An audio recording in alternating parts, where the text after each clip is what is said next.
Hello friends, welcome to my channel study with Simar. हमने NCERT class 12th history के second chapter का first part complete कर लिया था। अगर आपने नहीं देखा है तो उसका लिंक डिस्क्रिप्शन बॉक्स में दिया हुआ है, आप वहां से देख सकते हैं।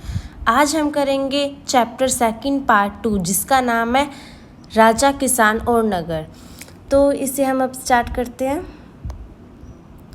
तो सबसे पहले यहाँ पे जो पॉइंट दिया हुआ है वो दिया हुआ है सरदार और सरदारी। तो अब आपको ये पता होना चाहिए कि सरदार होता क्या है। तो सरदार वो शक्तिशाली व्यक्ति है, वो शक्तिशाली इंसान है जिसके ख़ानदान के लोग ही उसका समर्थन करते हैं। और उसका जो पद होता है वो वंशानुगत भी हो सकता है और नहीं भी हो सकता। यानी जैसे कि पहले एक पिता आए, पिता के बाद में फिर उसका बेटा सरदार बन गया, बेटे के बाद में फिर उसका बेटा सरदार बन गया, ऐसे भी हो सकता है। लेकिन ये ज़्यादा ज़रूरी नहीं है कि वंशानुगत ही हो, वंशानुगत नहीं भी हो सकता है। फिर अब जो सरदार हैं उसका कोई कार्य होगा। अब इसमें कार्य में भी बहुत सारे कार्य दिए हुए हैं, जैसे कि विशेष अनुष्ठानों का संचालन करना, यानी कुछ भी पूजा पाठ वगैरह कुछ भी होता है तो उसका संचालन सरदार द्वारा ही किया जाएगा। सेकंड पॉइंट आता है युद्ध के समय नेतृत्व करना। हम जानते ही हैं कि जैसे कोई युद्ध होता है तो उसमें राजा उस सारे युद्ध का नेतृत्व करता है, या फिर जो राजा जिसको भेजता है हेड बनाकर वो उसका नेतृत्व करता है। और सरदार में भी कुछ ऐसा ही है, जो सरदार होता है वो युद्ध का नेतृत्व करता है। फिर नेक्स्ट पॉइंट है विवाद सुलझाना।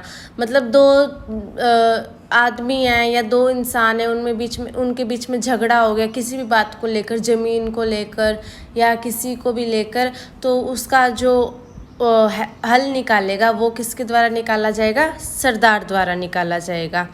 अब इसमें दो बातें और आती है, ये लोगों से भेंट लेते थे। ध्यान रहे, ये लोगों से भेंट लेते थे, लेकिन जबकि जो राजा होता है वो क्या लेता था? कर लेता था, यानी टैक्स वसूलता था, ये भेंट लेते थे। और साथ ही साथ ये भेंट लेने के बाद में क्या करते थे? अपने समर्थक होते थे, जो भी इनका समर्थन करते थे, उन सारों में ये अपनी भेंट को बांट देते थे। और फिर नेक्स्ट पॉइंट लिखा हुआ है, इनके पास कोई स्थानीय सेना नहीं होती थी और ना ही कोई अधिकारी होता था। अगर हम राजा में देखें या सम्राट में देखें तो उनके पास क्या होता था? एक बहुत बड़ी सेना होती थी, जिससे वो दूसरे शासक पर हमला वगैरह भी कर सकते थे। और उनके पास उत्तराधिकारी भी पाए जाते थे, अधिकारी भी पाए जाते थे, माने उनको एक विशेष अधिकार दिए होते थे। ये सैन्य अधिकारी है, मतलब हर एक फील्ड में एक एक अधिकारी होता था। लेकिन इसमें ऐसा कुछ नहीं था, इसमें कोई अधिकारी नहीं होता था, ना ही इनकी कोई स्थायी रूप से सेना होती थी। फिर उसके बाद में जो नेक्स्ट पॉइंट आता है वो आता है दक्षिण के राज्य और सरदार। सरदार क्या थे, कौन थे, ये मैंने आपको समझा दिया। सरदारी क्या थी, ये सारी चीज़ें ही सरदारी थी। अब दक्षिण के राज्य में क्या है? खासकर तमिलकम के क्षेत्र में। तमिलकम कौन सा क्षेत्र है? तमिलनाडु का क्षेत्र, आंध्र प्रदेश का और केरल का कुछ कुछ हिस्सा है, वो तमिलकम कहलाते हैं। अब इसमें क्या हुआ? चोल, चेर और पांड्या जैसे सरदारियों का उदय होना स्टार्ट हो गया।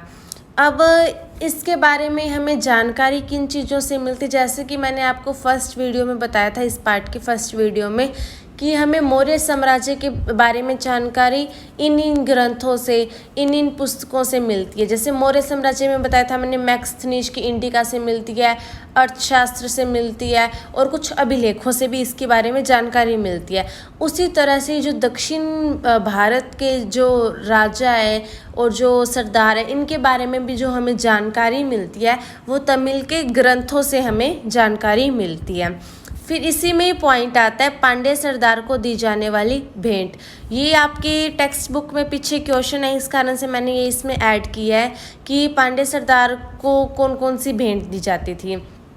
तो पांड्य सरदार को लगभग हर एक टाइप की चीज़ दी जाती थी, जैसे कि हाथी दांत है, सुगंधित लकड़ी है, चंदन है, मधु है, सुरमा है, हल्दी, इलायची, मिर्च, नारियल, आम, जड़ी बूटी, फल, मतलब फल भी दी जाती है, सब्जियां भी दी जाती है, गन्ने, फूल, सुपारी, केला, बागों के बच्चे भी दिए जाते थे, हाथी भी दिए जाते थे। मतलब कुछ खाने पीने की चीज़ दी जाती थी, कुछ उपयोग की चीज़ दी जाती थी, और कुछ जानवर वगैरह भी दिए जाते थे, जैसे कि बंदर हो गया, शेर हो गया, हाथी, बागों के बच्चे हो गए, लोमड़ी हो गई, बोलने वाला तोता हो गया, या फिर मोर हो गया। ये सारी चीज़ें उन्हें दी जाती थी। उसके बाद में जो नेक्स्ट पॉइंट आता है वो आता है दैविक राजा। अब इसमें क्या होता है, राजा अपने आप को ऊंचा दिखाने के लिए, अपने आप को थोड़ा अच्छा दिखाने के लिए, बड़ा दिखाने के लिए क्या करते थे, वो खुद को देवतुल्य बनाते थे। अब देवतुल्य कैसे बनाते थे, अब अगर कुछ मंदिर ऐसे मिले हैं और कुछ देवस्थल ऐसे मिले हैं जहाँ पे एक तरफ तो देवता की मूर्ति है और दूसरे ही उसके पास में राजा की मूर्ति लगाई गई है। यानी इसका मतलब क्या था कि राजा अपने आप को देवता के समान मानते थे, देवता के बराबर मानते थे। इस कारण से वो देवता के पास में ही अपनी वैसी ही मूर्ति लगाया करते थे ताकि लोग भी उन्हें पूजें और वो देवता तुल्य हो जाते थे फिर। और कुछ कुषाण शासक है वो भी अपने नाम के आगे क्या लगाते थे, देवपुत्र लगाते थे।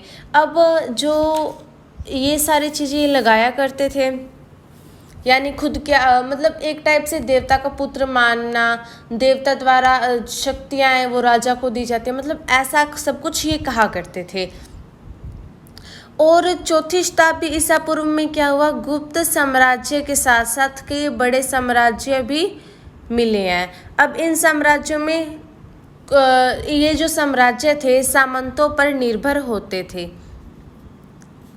और फिर उसके बाद में जो पॉइंट आता है ये वाला आपने याद करना है, जो प्रयाग प्रशस्ति है इसे इलाहाबाद प्रशस्ति भी कहा जाता है, हरिसेन द्वारा लिखी गई है। हरिसेन जो थे वो समुद्रगुप्त के दरबारी कवि थे। समुद्रगुप्त गुप्त वंश के शासक थे, उनके दरबारी कवि कौन थे, हरिसेन थे। हरिसेन की कौन सी पुस्तक है, प्रयाग प्रशस्ति है, ये आपने याद करना है। फिर उसके बाद में जो नेक्स्ट पॉइंट है वो आता है जनता में राजा की छवि।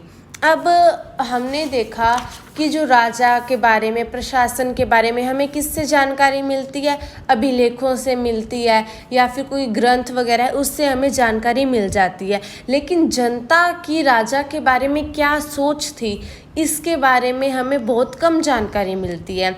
इसका विवरण अभिलेखों वगैरह में या कि ऐसी चीज़ों में थोड़ा कम दिया हुआ है, इस कारण से थोड़ी परेशानियों का सामना करना पड़ता है। लेकिन जो इतिहासकार है उन्होंने भी इसका हल निकाल लिया है। उन्होंने किस प्रकार से इसका हल निकाला, उस टाइम में जो ग्रंथ लिखे गए थे, कहानी वाले कथाएं लिखी गई थी, जैसे कि जातक हो गई, पंचतंत्र नामक ग्रंथ हो गए, ये इन सारों से उन्होंने पढ़ा और ये निष्कर्ष निकाला कि उस टाइम में जो जनता थी वो राजा के बारे में क्या सोचती थी। जो जातक ग्रंथ है वो पहली सहस्त्राब्दी ईसा पूर्व के बीच में पाली भाषा में लिखा गया है। इसकी भाषा कौन सी है, पाली भाषा है, और पहली सहस्त्राब्दी ईस्वी में लिखा गया है। और इसका एक एग्जाम्पल भी दिया हुआ है आपकी बुक में, गणतेन्दु जातक नामक कहानी। अब ये आपको मैं कहानी के बारे में थोड़ा सा बता देती हूँ। इस कहानी में ऐसे लिखा गया, एक कुटिल राजा था, एक मतलब बुरा राजा था, शायद वो अत्याचार करता होगा। उसकी प्रजा थी वो उससे बहुत ज़्यादा दुखी थी, यहाँ तक कि जो बूढ़े लोग थे वो भी दुखी थे, जो पुरुष थे वो भी दुखी थे, महिलाएं भी दुखी थी, किसान, पशुपालक, जो बच्चे थे वो भी दुखी थे, यहाँ तक कि जो वहाँ के जानवर थे, उस राज्य के जो जानवर थे वो भी उस राजा की नीतियों से, उस राजा के शासन से दुखी थे। अब एक बार राजा ने क्या सोचा कि उसे अपनी उस जो प्रजा है उसके बारे में क्या सोचती है ये जानने के लिए उसने क्या किया, अपना भेष बदल लिया, अपनी पहचान बदल ली और वो प्रजा के बीच में चला गया। अब जैसे ही वो प्रजा के बीच में गया, अब सारे लोग तो उससे दुखी थे, उस राजा से दुखी थे। अब प्रजा को तो ये नहीं पता था कि वो राजा है, वो तो भेष बदल के आए हुए थे। तो प्रजा ने जैसे बातों बातों में उनके साथ राजा की बुराई करना स्टार्ट कर दी, राजा को बुरा भला कहना स्टार्ट कर दिया। और उन्होंने ये तक शिकायत की, रात को तो जो चोर होते हैं, डकैत होते हैं, वो उन पर हमला करते हैं और उनको लूट लेते हैं।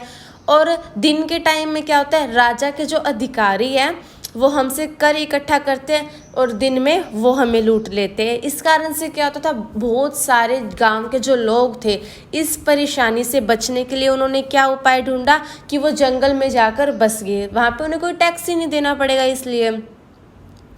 और फिर इसी टाइप से राजा को पता चल गया। तो इस टाइप की जो कहानियाँ होती हैं वो जैसे इन ग्रंथों में लिखी गई, जैसे जातक ग्रंथ हो गया, पंचतंत्र हो गया, इन सभी में लिखी जाती है। और इन्हीं से हमें पता लगता है कि उस टाइम में किस प्रकार का शासन था, क्योंकि कहानियों में भी वही लिखा जाता है जो वास्तविकता में हमें दिखाई देता है। तो मैंने आपको अभी तक ये बताया कि जो वहाँ के लोग थे उस चीज़ से बचने के लिए जंगल में चले जाते थे, जंगल में जाकर रहने लग जाते थे। लेकिन कुछ लोग वहाँ पर रहते थे, गांव में जो रहते थे, उन्होंने क्या उपाय खोजा, जो उनकी उपज है, जो वो खेती करते थे, उसकी उपज को बढ़ाने के उन्होंने उपाय खोजे। अब इसी से पॉइंट निकल कर आता है उपज बढ़ाने के तरीके। तो उपज बढ़ाने के लिए उन्होंने क्या किया, उन्होंने किया लोहे की फाल वाले हलों का उन्होंने उपयोग करना स्टार्ट कर दिया। हमने पढ़ा था हड़प्पा सभ्यता में, हड़प्पा सभ्यता में भी हमने देखा था बहुत सारे हलों के प्रारूप मिले। इसका मतलब क्या था कि वहाँ पे हलों का उपयोग किया जाता था कृषि में। लेकिन हड़प्पा सभ्यता में ये नहीं लिखा हुआ था कि लोहे की फाल के हल यूज़ किए जाते थे, क्योंकि उस टाइम तक लोहा खोजा ही नहीं गया था। लोहे का उपयोग इस वाले टाइम में आके स्टार्ट किया जाने लगा था।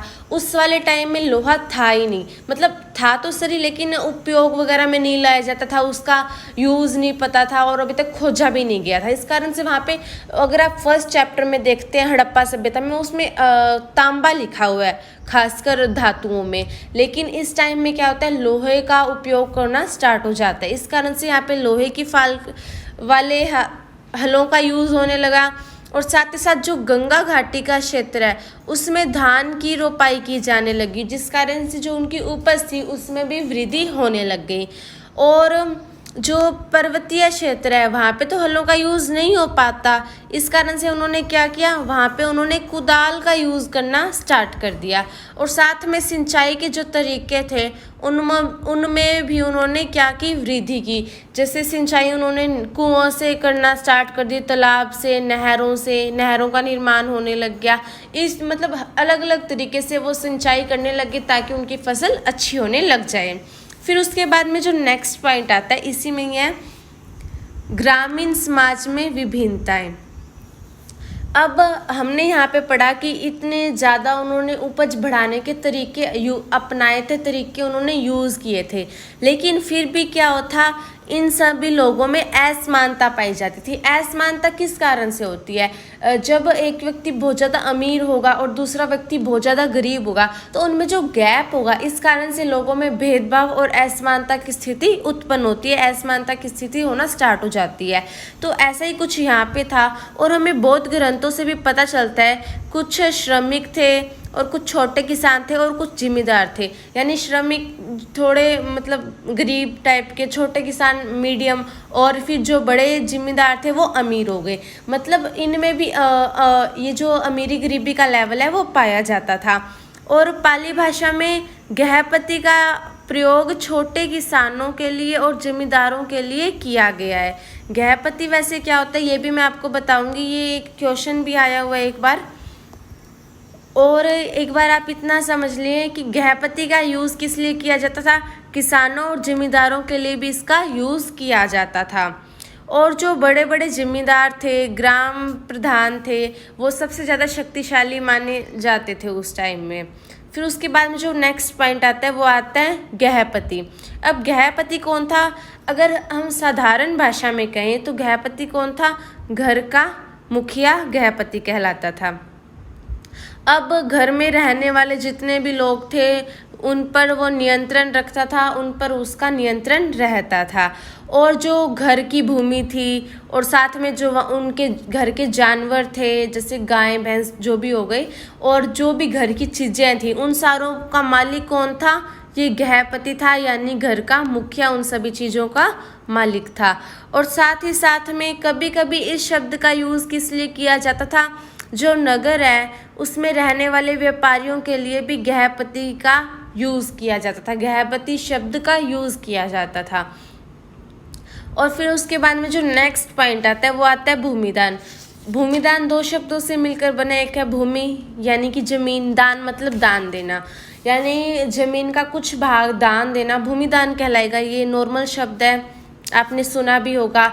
और जो भूमिदान के बारे में हमें किन सारी चीज़ों से पता चलता है, भूमिदान का उल्लेख किया हुआ है अभिलेखों में। अभिलेख मैंने आपको बताया था फर्स्ट वीडियो में क्या होता है।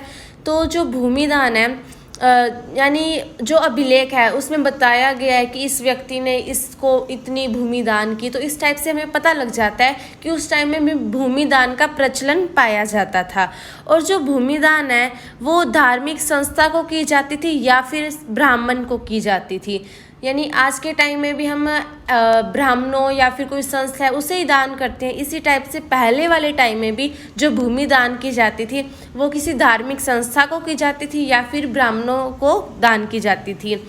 और जो प्रभावती गुप्त है, ये प्रभावती गुप्त कौन है? चंद्रगुप्त द्वितीय की पुत्री, जो गुप्त वंश के शासक में से एक थे चंद्रगुप्त द्वितीय, उनकी पुत्री यानी उनकी बेटी प्रभावती गुप्त थी, उन्होंने भी भूमि दान की थी। अब मैं इसके बारे में थोड़ा सा बता देती हूँ कि जो प्रभावती गुप्त है वो एक महिला थी।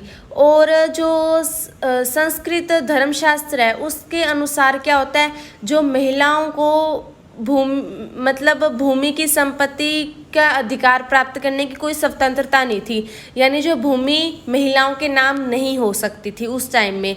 लेकिन फिर भी क्या हुआ कि जो प्रभावती गुप्त है उन्होंने भूमि दान की। इसका क्या अर्थ है कि प्रभावती गुप्त के नाम में भूमि का हिस्सा पाया जाता था, वो भूमि की स्वामी थी, इसलिए उन्होंने दान की। लेकिन जो शास्त्र है, धर्म शास्त्र है, उनमें ये लिखा हुआ है कि महिलाओं के नाम भूमि नहीं होती थी, महिलाएं भूमि की उत्तराधिकारी नहीं होती थी। लेकिन शायद इसलिए प्रभावती के पास में भूमि थी क्योंकि वो एक रानी थी, शायद इसलिए हो सकता है क्योंकि जो रानियां होती थी उनके पास भूमि हो सकती थी, वो भूमि की स्वामी हो सकती थी।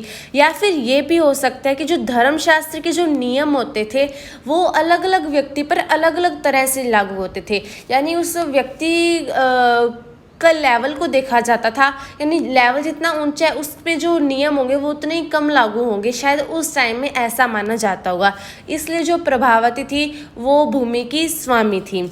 और फिर उसके बाद में जो पॉइंट आता है शासकों द्वारा भूमि दान करने के कारण।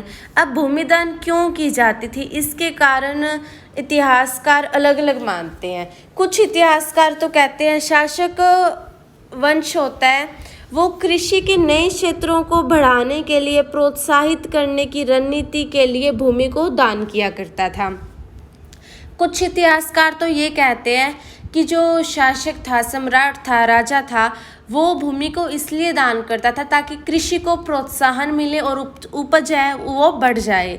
लेकिन कुछ इतिहासकार ये मानते हैं कि शासक भूमिदान इसलिए करता था क्योंकि वो अपने समर्थक जुटाना चाहता था। कहने का ये अर्थ है, एक शासक है, अब उसकी प्रजा में बहुत सारे लोग हैं, अब प्रजा के लोग कब खुश होंगे, जब शासक उनकी हेल्प करेगा, सहायता करेगा, उन्हें कुछ देगा। तो इसी तरह से क्या होता था, शासक अपने आप को थोड़ा बड़ा दिखाने के लिए, थोड़ा लोगों का समर्थन पाने के लिए, जनता का समर्थन पाने के लिए क्या करता था कि कुछ हिस्सा भूमि का उनमें बांट देता था, जिस कारण से उनकी जनता खुश हो जाती थी, उनका समर्थन करने लगती थी, प्रजा खुश हो जाती थी। और ये भी कहते हैं कुछ समर्थक कि स्वयं को उत्कृष्ट दिखाने के लिए भी शायद वो भूमि दान करते थे। मतलब जो राजा था, शासक था, वो अपने आप को सबसे ज़्यादा महान दिखाने के लिए, सबसे ज़्यादा दानवीर दिखाने के लिए, मतलब इस टाइप का कुछ दिखाने के लिए वो भूमि दान किया करते थे। मतलब दूसरों की नज़रों में अपने को थोड़ा ऊंचा दिखाने के लिए ये कुछ ऐसे दान वगैरह किया करते थे। तो इसका जो सेकंड पार्ट है वो हमने कंप्लीट कर लिया है। मिलते हैं नेक्स्ट वीडियो में। देखने के लिए धन्यवाद। आपको ये वीडियो कैसी लगी इसे आप मुझे कमेंट बॉक्स में बताएं और साथ ही साथ इसे लाइक, शेयर और कमेंट करना न भूलें। Thank you.